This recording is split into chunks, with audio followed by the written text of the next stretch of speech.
પ્રસ્તુત છે પ્રાસંગિક. વિષય છે જ્ઞાનપીઠ પુરસ્કાર વિજેતા વિનોદ કુમાર શુક્લ. પઠન છે કલ્પના શાહનું. જીવનના 6 દાયકાથી વધારે સમય સાતત્યપૂર્ણ રીતે સર્જનરત રહેલા વિનોદ કુમાર શુક્લને 2024ના વર્ષના જ્ઞાનપીઠ પુરસ્કારથી સન્માનિત કરાયા છે.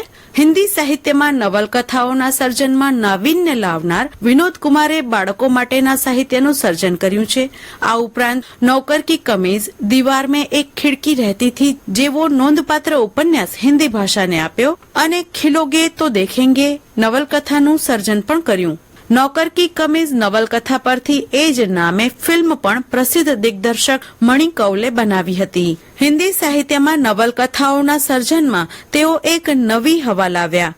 વિદ્વાનોએ એવું નોંધ્યું છે કે તેમની નવલકથાઓએ હિન્દીમાં પહેલીવાર મૌલિક ભારતીય નવલકથાઓ માટે એક કેડી કંડારી, એક રાહ નિશ્ચિત કર્યો.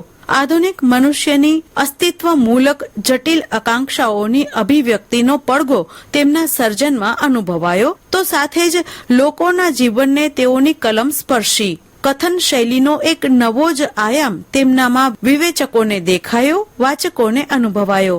પોતાની નવલકથાઓના માધ્યમથી તેમણે સામાન્ય માણસના રોજિંદા જીવનની વાતોને, કથાઓને સાહિત્યિક સ્વરૂપમાં ઉતારી. વિનોદ કુમાર શુક્લનું સર્જન રાષ્ટ્રના સર્વોચ્ચ સન્માનથી પોંખાયું તેના કારણ સાહિત્યની દ્રષ્ટિએ કળાના દ્રષ્ટિકોણથી અનેક છે. તેમણે મધ્યમ વર્ગના જીવનની અનેક ઝીણી ઝીણી વાતોને, તેમના જીવનની ઘટનાઓને તેમણે સાહિત્યિક પરિવેશમાં કૌશલ્યથી વણી છે. નવલકથાકારની સાથે જ તેઓ સમર્થ કવિ છે.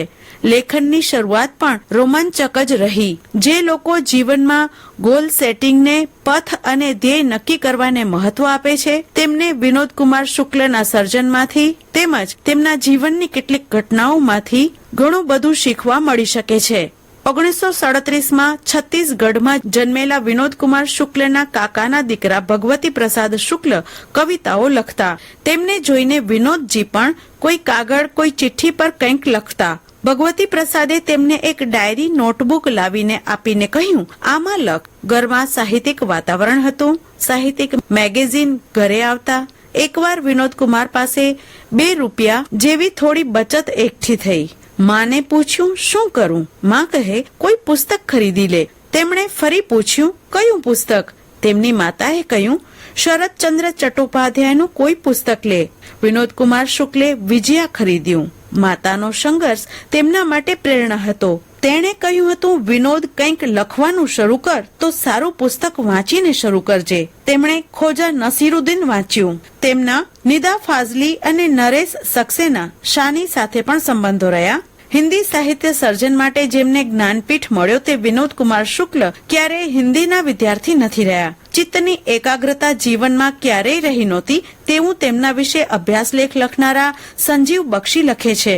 સાયન્સ કોલેજમાં એડમિશન લીધું તો હિન્દી અને કેમેસ્ટ્રીમાં નાપાસ થયા. એગ્રીકલ્ચર કોલેજમાં ગયા. મન તો ત્યાં પણ નહોતું લાગતું, પરંતુ તેઓ સારા માર્ક્સથી પાસ થયા. મુક્તિબોધ માટે તેમને આદર હતો. પોતે જે કવિતા લખે તે તેમને બતાવે. એકવાર મુક્તિબોધે કહ્યું, આ કવિતા કૃતિમાં મોકલીએ.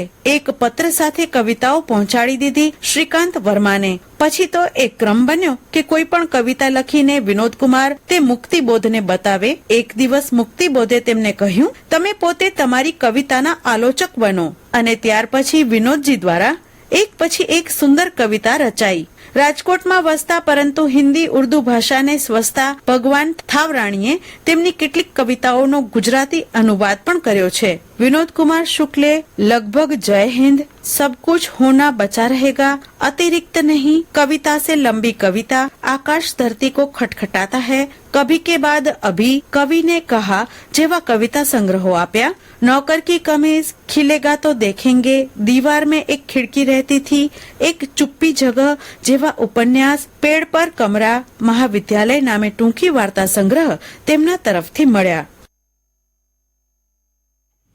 જ્ઞાનપીઠ પુરસ્કાર વિજેતા વિનોદ કુમાર શુક્લ. આ વિશે પ્રાસંગિક આપે સાંભળ્યો. પઠન હતું કલ્પના શાહનું.